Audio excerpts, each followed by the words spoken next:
விஜய் சாருக்கு ஒரு ஒரு அன்பான வேண்டுகோள். வேறொரு சாருக்கு வந்து நீங்கள் கவர்மெண்ட் வேலை தராட்டியும் பரவாயில்ல, அட்லீஸ்ட் நீங்கள் அவருக்கு இன்னொரு படம் ஒன்று நடித்து கொடுக்கணும் அப்படின்னு நான் வந்து தாழ்மையோடு கேட்டுக்கொள்கிறேன்.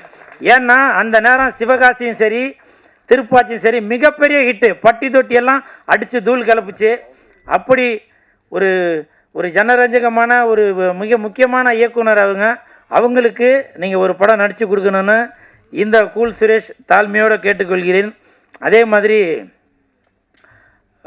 இந்த இந்த காஸ்டியூம் இதை போட்டுட்டு ஒரு நிகழ்ச்சிக்கு போயிருந்தேன்.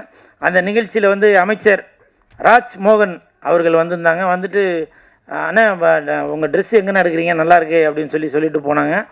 அது அந்த வீடியோ வந்து வெளியில் வந்து பயங்கர ப்ராப்ளம் ஆச்சு.